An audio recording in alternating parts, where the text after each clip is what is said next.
그 공군이 병력 감소 대응하기 위해서 공군 기지의 출입 통제와 경계 임무를 민간에 맡기는 방안을 지금 검토 중이다. 이게 지금 언론 기사화가 됐거든요. 아니 근데 이런 걸 아니 군대 지금 보안에 제가 가장 중요한 문제 아닌가요? 출입 통제하고 경계 임무를 이거 어떻게 민간에 맡길 생각을 하지? 그래서 이게 좀 이해가 되지 않는다. 이게 민감이 있다 할 게 있고 안 할 게 있는데 이걸 이렇게 해도 되는 것인가? 그러니까 병력 자원 부족 때문에 지금 네. 이제 현역병 중에서 전투병 빼고 나머지 비전투병과를 어떻게 하든 민간으로 위탁하려고 하는 거는 뭐 어쩔 수 없는 트렌드인 것 같긴 해요. 네. 그러면 보통 해야 되면 작업이라든지 우리가 흔히 말해서 군대 가면 작업 진짜 많이 하지 않습니까? 그렇지. 제설하고 뭐 네. 각종 시설 보수 그런 거에 대한 민간 병력을 투입하는 게 민간에서 위탁하는 게 맞다고 저는 봅니다. 네. 그리고 이 경비 업무를 민간에 위탁하는 가장 큰 문제는 네. 사실 미군도 민간에다가 경비 업무를 맡기긴 해요. 제가 미군에서 그 근무를 했었거든요. 예, 한국군에서 복무를 했고 미군에서 근무를 했는데 카투사요. 예, 카투사 아니에요. 카투사 아니라 주한미군에서 근무를 했었는데 주한미군 같은 경우도 우리 한국인들한테 외곽 경비를 맡기거든요. 근데 가장 큰 문제는 뭐냐 하면 그분들은 실탄 권총을 찹니다. 무기를 휴대해요. 근데 지금 만약에 우리나라 같은 경우 민간에 위탁했을 때 그 민간인 경비들한테 권총 무기를 어떻게 휴대할 겁니까? 그거 법개정할 거 되게 많아요. 그리고 두 번째 문제, 공군기지를 맡긴다? 공군기지는 기본적으로 활주로가 엄청 깁니다. 활주로를 지키기 위해서는 권총으로는 안 돼요. 보통 소화기 또는 중화기를 지급을 해야 되거든요. 네. 거기에 대한 민간인한테 권총 주는 것도 지금 어떻게 법 규정도 제대로 안 돼 있고 어떻게 해야 될지 막막한 상황에서 네. 중화기를 준다? 개인화기를 준다? 해야 될 문제가 너무 많은데 제대로 그러니까 일단 해보자 하시고 또 이것도 마찬가지인 것 같아요. 해보고 안 되면 또 이렇게 민주당이 법안 처리라든지 행정 처리하는 것 같은데 이렇게 하면 진짜 안 돼요. 누가 민간에 이런 회사 차린다 그랬나? 그것도 한번 찾아봐야 될 것 같은데. 약간 이런 법 약간 할 때 보면 뭔가 구상을 하고 하는 경우들이 많거든요. 기본적으로. 아니 저는 이게 그러니까 이제 그 군 병력이 급감하고 있기 때문에 네. 어느 정도 일정 부분은 민간에 위탁해야 된다라는 그 담론이 조금 전부터 나오긴 했어요. 윤석열 정부 이전부터 나오긴 했는데 결국 메신저의 신빙성이 심각하게 훼손되다 보니까 네. 이것도 국민들이 계속해서 의심할 수밖에 없는 거예요. 아니 보세요. 탈영 논란 있죠. 그렇죠. 그러니까 방위병 장관은 어쨌든 본인이 군대에 가고 싶었지만 못 가게 됐다라는 그 가정하에 네. 방위병까지는 우리가 양해한다 하더라도 네. 탈영 논란이 있는데 병적 기록을 공개하지 않고 있어요. 네. 게다가 지금 한간에 얘기 나오는 건 네. 해군의 그 호위함 승조원이 실종되고 사망했는데 네. 그때 그 동시에 대통령과 안규백 장관이 김현지 씨로 보이는 사람과 태릉 실세에서 골프 쳤다라는 것 아닙니까? 네. 그 의혹 지금 제기된 거잖아요. 네. 그런데 지금 안규백 장관은 사실 무근이라고 하는데 대통령실은 비공개 일정이라 확인할 수 없다라고 약간 톤이 안 맞게 변명하고 네. 있어요. 아니 거기다가 또 6.25 관련해서도 항미원주라고 표현하죠. 그러니까 할 것도 제대로 안 하고 그렇지. 우리 병력이 이렇게 실종되고 죽을 때 골프 치고 있다는 의혹까지 제기되고 있는데 네. 거기서 공군기지나 어떤 국방에 대해서 민간 위탁한다라는 그 담론이 꺼내지니까 네. 국민들이 곱게 보겠냐고요. 결국 메신저의 신뢰가 지금 매우 심각한 거고 그래서 이런 담론을 꺼낼 거면 본인들의 어떤 신빙성, 신뢰 이런 것들도 좀 회복하려고 노력을 해야지 네. 계속해서 깔고 뭉개고 그냥 지나가려면 그 어떠한 담론도 국방 병력의 감소에 대해서도 어떠한 대안도 못 내놓을 거다라는 생각이 들어요. 우리 채팅 중에 전쟁 나면 그러면 사표 쓰고 나가시나요? 그것도 문제가 될 수 있죠. 그러니까. 전쟁 나기 전에도 네. 파업할 수 있어요. 파업. 그렇죠. 파업할 수도 있겠네. 파업할 수 있습니다. 실제로 파업했었어요. 주한미군 관리. 이제 노란봉투법을 이제 적용을 하면 맞네. 이제 그 원청하고 국가하고 이제 교섭을 하는 거예요. 그러면 그 파업하는 동안은 그 군부대는 이제 누가 지키냐고요. 저는 미국하고 캐나다에 그러네. 이제 그렇게 한다는데 우리하고 비교하기 좀 어렵다고 보는 게 여기는 사실 지금 우리 전쟁 중이에요. 정전입니다. 우리 그렇지, 전쟁이 휴전중이죠. 멈춰 있을 네. 뿐입니다. 네. 우리 세계에서 가장 후전적이고 핵탄두를 100개 가까이 갖고 있는데 우리를 직접 겨냥하겠다고 하는 네. 신형 방사포로 하면 그냥 그 서울까지 네. 그냥 삽시간이야. 이건 어떻게 막을 수도 없어요. 그런 집단하고 우리 그 대치하고 있는데 이거를 다른 나라들 사례랑 비교할 것이 아니라고 저는 보고 우리나라 병력이 2002년에 69만 명이었는데 네. 지금 45만 명 정도입니다. 그렇죠. 2040년 되면 35만으로 줄어든다고요. 음. 자기에게 인구 감소도 있지만 네.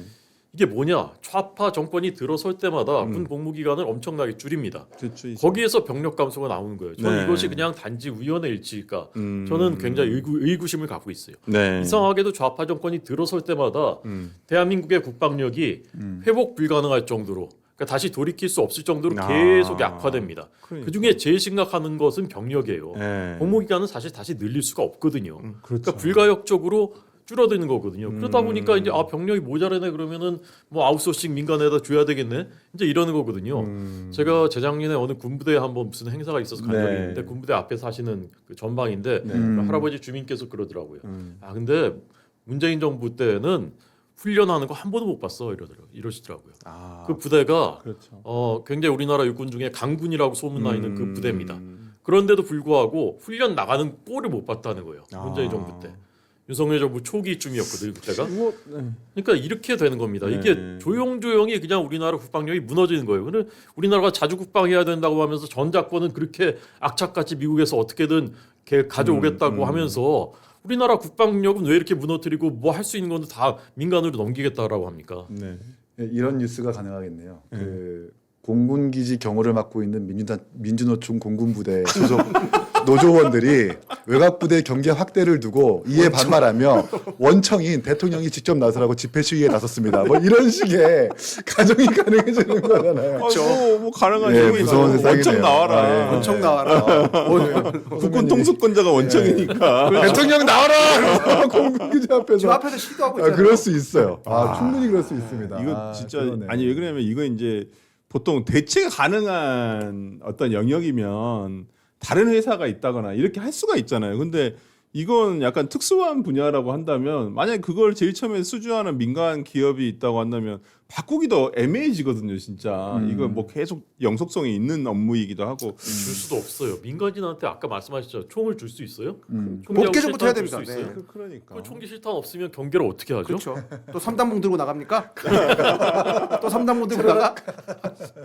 참 답답하다라는 생각이 들고 우리 이기인 사무총장한테 이 안규백 국방부 장관 우리 DP 출신이 네. 이게 출근 미기 가능성을 체포하고 싶습니다.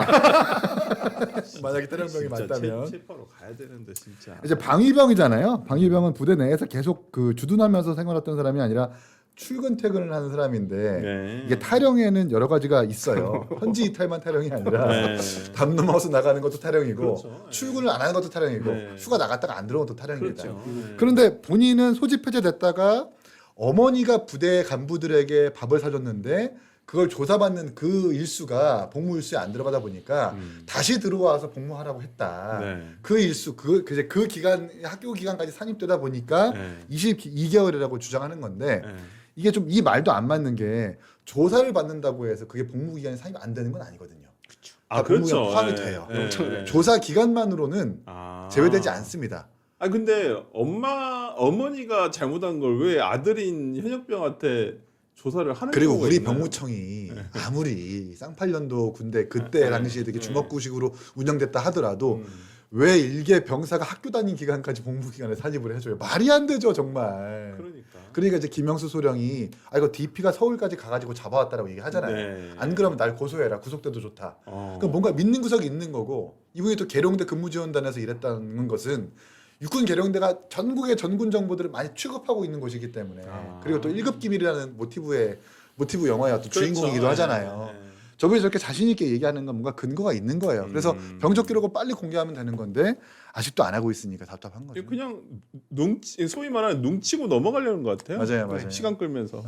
저는 이제 이건 그렇게는 안 된다고 생각해요. 네. 이건 언젠가는 이제 문제가 심각하게 될 거고 이거는 정말 정권을 흔들 수도 있는 전 사안이라고 봅니다. 네. 저는 이 임명부터가 정말 문제예요. 임명부터가. 네. 그렇죠. 우리 사회에는 그 뭐랄까 대체 공공만 할 수 있는 그 대체 불가한 전문성이 있는 분야들이 있어요. 예를 들면 의료 같은 그렇죠. 거. 네. 이건 누가 대신 어떻게 할 수가 없는 거잖아요. 그렇죠. 예를 들면 법조 같은 것은요. 기자들도 법조 오래 출입하면은 약간 서당께 그거는 밤묵조인이에요. 풍어를 읊어요. 그리고 국민 참여 재판 같은 거에서 국민들한테 조금씩 맡기기도 하잖아요. 네. 근데 의료라든가 그보다 더한 건 국방이에요. 맞습니다. 국방 이건 정말 최고의 전문성을 지금 네. 우리나라 같은 이 분단 국가에서는 그런 것이지 않습니까? 네. 근데 그거를 민간인 국방장관을 그걸 했다는 것 자체가 그것도 정치인을 했다는 것 자체가 말도 안 되는 거고 그런데다가 방첩사령부 없애버렸죠. 이것도 최고도의 전문성이 필요한 거지 않습니까? 네. 우리 안보에서 그거 없애버렸죠. 이제 사관학교까지 통합해가지고 어디 지방으로 내려보낸다. 그러니까요. 거기 우수한 인재들이 가겠습니까? 통합도 문제고요. 그러니까요. 하여튼 참 문제가 많은데 하여튼 안규백 장관이 빨리 병적 기록부를 공개를 하시든지 아니면 그 자리에서 사퇴를 하시든지. 그 핑계가 너무 애달퍼요 저는. 오해 뭐 40년 전 정보라서 공개했을 때 오해가 생길 수 있다. 지금 우리 국방부가 병무청이요. 네. 이 전역증이라 그래서 이렇게 전역증을 발급해 줘요. 어. 발급 금방 우리 받을 수 김민영 있고요. 대변인 어. 네, 가져가다. 저는 이제 카드형으로 발급받았는데 네. 카드형 말고 네. 이제 E형으로도 그러니까 아니 모바일로 개인 받을 수 있어요. 정보를 가려주세요. 어차피 개인 정보 해봤자 제 군번, 인간일, 그다음에 육군, 뭐 계급이랑 요것만 들어 있어요. 아, 주민번호 뒷자리 안 나오는군요. 안 나옵니다. 주민번호 안 아. 나옵니다. 뒤에는 제가 전역한 부대 수기사, 맹호부대 나와 있고요. 네, 역종, 그다음에 왜 전역한 근거, 전역 사유, 만기 다 나옵니다. 간단하게 발급받을 수 있어요. 옛날 거라고 핑계 대지 마세요. 이거 왜냐하면 제가 지난번에도 말씀드렸지만 대한민국의 대다수의 남자들은 군대를 갔다 왔기 때문에 민감해요. 그리고 너무 잘 알아요. 사실 이렇게 4명 모였는데 DP가 있지 않습니까? 어떻게 탈영병을 잡았는지 설명할 수 있는 사람이 나와요. 실제로 흔하다고 생각해요 저는. 맞아요. 아니 그 저번에 우리가 그 김영 그래요. 대변인이 금요일 날 나오셨을 때 그 우리 방송 중간에 본인이 네, 정부 입사해서 발급을 받으셨어요. 아 실제로 네. 실시간. 네, 실시간으로 3분도 안 걸리더라. 아니, 3분? 네, 진짜로. 좋네. 아니 이렇게 금방 발급 받아서 공개할 수 있는 거 우리 안규백 장관이 이거 하지를 못하고 계시고 오늘 아침 라디오 들어보니까 그걸 실제 병적 기록부를 그러니까 병적 기록부를 본 민주당 의원들이 있는데 이때요. 예, 실제 봤대요. 그 기자가 또 그걸 취재를 했더라고요. SBS 뭐 김태헌인가? 하여튼 뭐 국방 전문 기자 김태훈 기자인가 있는데 또 다른 오해를 살 수 있는 소지가 있어서 공개를 지금 못 하겠다는 거예요. 도대체 그게 뭔데?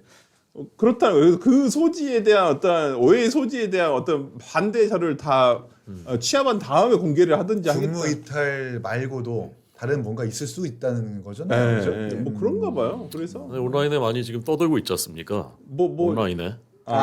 이게 네. 근데 그 예전에 그 뭐 신문에 났던 네네네. 뭐 3인 뭐 그건 삼형제 뭐 동명이인하는 그건 아닌 네. 것 같고요. 그러니까 왜냐면 그 안규백 친형과 동생이 있는데 그 신문 이름이 안 맞다? 이름이 틀리다고 하더라고요. 안규백이네 이름만 갖고. 예, 그래서 아마 그건 아닐 것이다라고 하는 것이 지금까지는 나온 것 같고 조금 더 뭐 확인을 해보면 아니 되겠죠. 그러면 또 오해할 만한 소지가 거기 기재되어 있으면 음. 그걸 대통령이 모르지 않았을 거란 말입니다. 당연히 저- 그렇겠죠. 당연히 청문회에서 네. 쟁점이 될 사안들은 추려가지고 인사검증단에서 조난 자료라고 해가지고 대통령을 따로 네. 올린대요. 네. 그럼 대통령이 만약에 군무이탈 가정적입니다. 군무이탈 내지는 군무이탈 말고도 단지 영창 구금이 아니라 육군 교도소까지 갔다 왔다. 뭐 이런 게 있다. 그러니까 7개월 풀로 탈영한 게 아니라 네. 3개월 말 탈영하고 영창 구금됐다가 육군 재판소에서 재판 받고 육군 교도소 이감된 다음에 다시 이제 전역을 했다. 소집 해제가 됐다. 그런 사항까지 적혀 있다 그러면 그걸 알고도 국방부 장관을 임명하려고 했으면 그건 대단히 문제인 거죠. 그건 이제 더 이상 안규백 장관만의 문제가 아니라 인사권자인 대통령의 문제이기도 해요. 우리가 야당이어서 그 책임을 확전시키려고 하는 게 아닙니다. 탈영 의혹이 있는 사람을 국방부 장관에 임명했다는 거 알고도 임명했다라는 건 우리는 당연히 여당 내에서도 분명히 비판이 있을 수 있기 때문에 당연히 그렇죠. 더 이상 안규백 장관 개인만의 문제가 아닐 거다라는 생각이 들어요.